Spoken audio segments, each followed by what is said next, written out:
Hey guys, Dave here. Well, this is part 4 of our rustic series, and today I thought, what if we take some Canadian poutine, which is kind of a fries, and make that up and add the rustic smoky touch to it. I think it's going to be so good, and you're going to love this, so let's get started. Okay, to begin with the ingredients, then we have some cheese curds, we have some mozzarella, ground beef, barbecue sauce, flour, butter, some oil, smoked paprika, garlic, chili flakes, liquid smoke, Worcestershire sauce, pepper, salt, and of course over here, some good old potato. First off, I'm going to grab up some spuds or some potatoes or taters, whatever you want to call them. We're just going to peel these up. You can do them with the skin on for fries, but I kind of prefer them peeled, but entirely up to you.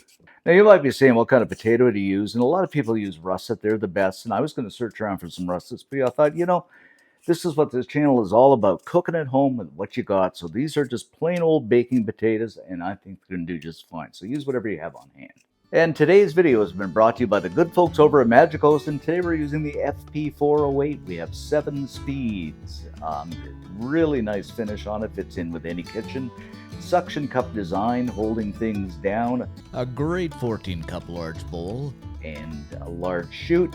And most of all, we have a storage drawer that I really love.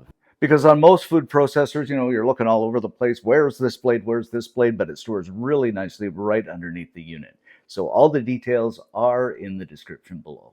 Okay, guys, first thing we're going to do is go onto the unit with the fry blade, and this works really well. So on with that, top on, lock it down. And the great thing about this, guys, I'm going to take a potato, which is fairly long, and I'm going to insert it this way into the food processor, and that way we're going to get some long fries. So we're simply going to slip this down, get the plunger on, turn the unit on. And after that, guys, look at what you got. Some beautiful long fries, perfectly done. I mean, you never get these at the store. Magiccos does such a wonderful job.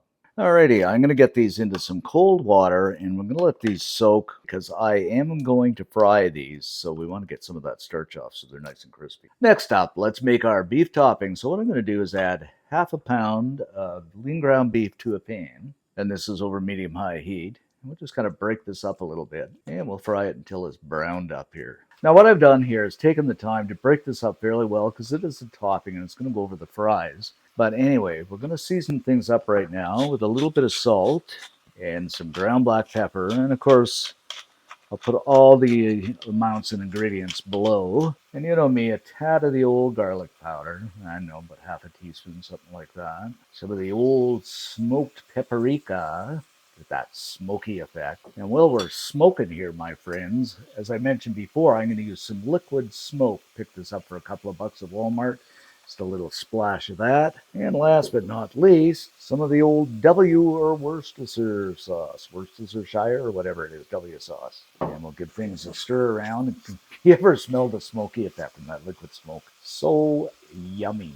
So we are pretty much done it up here, and I'm just going to set this aside in a bowl. You know what I think? I think it is time to make our gravy. So to do that, I'm going to add in a couple of tablespoons of unsalted butter. Maybe that's a little more, but that's fine. Stir this around, let her melt down. And by the way, I'm using the same pan as I used for the beef topping, which is totally fine. You want those flavors. So this is melted down, and I'm going to go in with a couple of tablespoons of all-purpose flour, and we'll just kind of whisk this around until a bit of a roux forms. Yeah, that's kind of what we want right here, guys. Looking good. And one little tipperoonie, the more brownish this is, the darker your gravy is going to be. So just keep that in mind. Now we're getting dark enough for my liking, so I'm going to pour in a cup and a half of beef broth. While I be whisking away here. We're just kind of adding little by little. Now we're all in there and we're looking pretty fine. I'm going to go in with about a tablespoon of smoky maple barbecue sauce. You may say, what, barbecue sauce and gravy? Yeah, it's rustic. And stop arguing. It is good. Believe me. A little touch of garlic. Just to garlic up our lives here. And I be thinking some ground black pepper.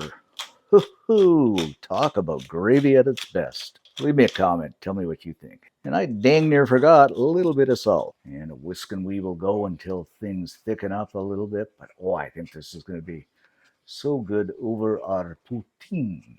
You like my French accent? After we've simmered away for a couple of minutes here, things have thickened up nicely, and I think this is just about perfecto. Just look at that. And I'm just going to pour this into my cup here, and we shall just set this aside. And it's not too early to make this because we can always microwave it if we have to. And before we put the old Magiccos away, we're going to go on with a coarse grating blade. And onto the unit we go. Top on, lock it down, slip our mozzarella in, and grate it up.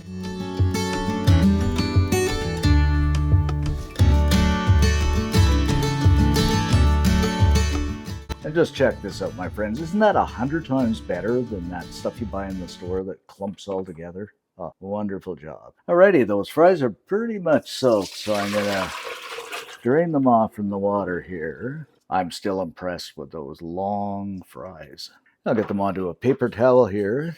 Looking pretty good, eh, guys? Spread them out a little bit, and then I'm just going to pat them dry with a paper towel. Because we are going to fry these, and I do not want water or oil splishing and splashing all over me. So the less water we have, the better it is. Then we're going to pour some oil into my wok here. And you can just use a frying pan, and if you have a deep fryer, you can go ahead and use it. I do have one, but a lot of you guys don't, so I am not going to use mine. I'm just going to use a wok here. Okay, my friends, I got my Earl here up to about 350 degrees or so, so we are going to go in with those fries. I just fry them up until they are a beautiful golden brown. Now that we're browned up here, guys, this is about like McDonald's fries, aren't they? But they feel really crispy. So I'm going to go into a colander, and I'm just going to let this oil drain off. And I should mention, too, this is just vegetable oil, and we're going to do this up in batches. Now we're done here. I'm going to season things up with a little bit of salt, as they always do. And I think I'm going to throw in a little bit of pepper as well. Yeah, looking good. And we're going to give these a little shake. There, something like that. And what I'm going to do here, my friends, is throw these onto a bowl, of course, with my clean hands. Okay, we are all fried up. Now's the exciting time. It is time to build our poutine. So we are going to begin here with our meat. Oh, I bet you this is going to be super, super good. That over the top as well as I can here. Now you see why I tried to make it as chopped up as I could. Then some of that mozzarella that the Magiccos grated up for us. Some of those cheese curds over the top, and you simply cannot have poutine without cheese curds. And I'm always end up eating them just as they are. I don't know. And I mean, guys, the cheese curds really make it, but if you can't get them, don't sweat it. You can just use the mozzarella, but the cheese curds really make it. If you get them, try. Now, of course, some of that gravy over the top, and this was what really makes it, because it'll melt that cheese down and get into everything. And make sure this is piping hot, guys. I've had it in the microwave for a little bit. See how it's melting those curds down and just getting right into those fries? Oh, this is going to be absolutely incredible. And of course, I got to garnish stuff up with a little bit of parsley, fresh from the old garden. Just add that greenage in there. And there you have it, my friends, our rustic backwoods cabin poutine, Canadian poutine. But you can have it anywhere in the world. It is so good.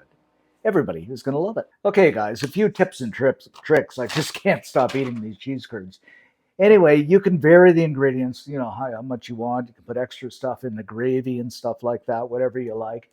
Like I said, if you can't get the cheese curds, just go with the mozzarella. But man, oh man, if you can get them somewhere, I don't know. Let me know in the comment section below if you can get cheese curds where you are. So I don't want everybody running around Texas or Virginia or something like that trying to get cheese curds. But if you can get them, they're well worthwhile. But you can just go with the mozzarella, but this is a great dish. You are going to love it. Alrighty, let's grab some of this up here. And just look at this. Oh, those curds, those fries. That gravy has gotten right into those fries. Man, I bet you this is going to be good. Right, it's time to go down the old hatch.